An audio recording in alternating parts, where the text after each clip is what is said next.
নমস্কার, আমি ডক্টর দীপান্বিতা পাল, homeopathy consultant. আজকের আলোচনার বিষয় হচ্ছে কোন কোন ফ্যাক্টরস আপনাদের মাইগ্রেনের ব্যথাকে বাড়িয়ে দিতে পারে। আপনারা অনেকেই মাইগ্রেনের ব্যথার সমস্যা নিয়ে ভুগছেন এবং রেগুলার পেন কিলার খেয়ে যাচ্ছেন মাইগ্রেনের ব্যথা কমানোর জন্য, কিন্তু কিছু কিছু ফ্যাক্টরসকে যদি আপনারা অ্যাভয়েড করেন তাহলে কিন্তু মাইগ্রেনের ব্যথাকে আমাদের নিয়ন্ত্রণে রাখা সম্ভব হতে পারে।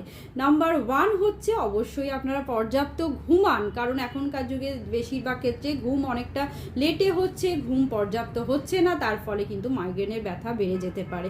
আর একটা বিষয় আমি বলবো, সেটা হচ্ছে আপনারা চেষ্টা করবেন মোবাইলের ব্যবহার কম করার জন্য, কারণ এক্ষেত্রে মোবাইল যখনই আপনারা ব্যবহার করছেন নেক মাসেলে একটা টেনশন সৃষ্টি হচ্ছে, সেখান থেকে আপনাদের মাইগ্রেনের অ্যাটাক কিন্তু বাড়িয়ে দিতে পারে। আর একটা কিছু খাবার আমি বলবো, সেটা হচ্ছে চকলেট, চিজ এবং কোল্ড ড্রিঙ্কস, এগুলো কিন্তু মাইগ্রেনের ব্যথাকে বাড়িয়ে দিতে পারে। এছাড়াও স্পাইসি ফুডও কিন্তু মাইগ্রেনের ব্যথা বাড়িয়ে দিতে পারে, তাই এগুলোকে আপনারা এড়িয়ে চলার চেষ্টা করুন। আর একটা বিষয় আমি বলবো, সেটা হচ্ছে তীব্র আলো, তীব্র গন্ধ, তীব্র শব্দ, এই তিনটে জিনিস কিন্তু মাইগ্রেনের ব্যথাকে আপনাদের বাড়িয়ে দিতে পারে, তাই চেষ্টা করুন এই তিনটে জিনিস থেকে অ্যাভয়েড করার।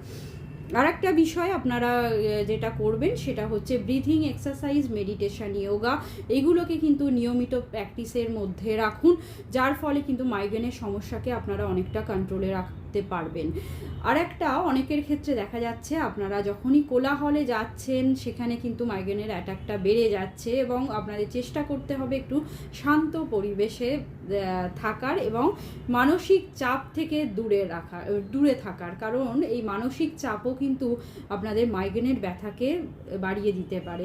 যাদের চোখের পাওয়ার আছে, নির্দিষ্ট সময় অন্তর ডাক্তারের পরামর্শ নিয়ে সঠিক পাওয়ার ইউজ করুন, কারণ এই চোখের সমস্যা থেকেও মাইগ্রেনের অ্যাটাক বেড়ে যেতে পারে।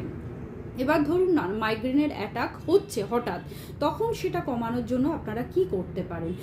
আপনারা চেষ্টা করবেন, যেহেতু আমাদের ব্লাড সার্কুলেশনটা অনেকটা বেড়ে যাচ্ছে, তার ফলে মাথাটা অনেকটা আপনাদের বেশি যন্ত্রণাটা হচ্ছে, তার জন্য চেষ্টা করুন বরফের সেঁক দেওয়া। যদি ঘাড়ে আপনারা বরফের সেঁক দেন তাহলে দেখবেন অনেকটা ভাসোকনস্ট্রিকশন হচ্ছে এবং আপনাদের মাথার ব্যথাটা বা মাইগ্রেনের ব্যথাটার উপশম হচ্ছে।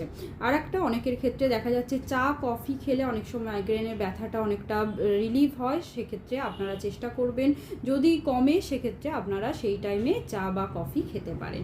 তাই এই সমস্ত জিনিসকে আপনারা অ্যাভয়েড করুন এবং রেগুলার আপনারা কখনোই পেন কিলার খাবেন না, একজন ডাক্তারের পরামর্শ নিয়েই তবেই ওষুধ গ্রহণ করবেন। নমস্কার, সবাই ভালো থাকবেন এবং সুস্থ থাকবেন।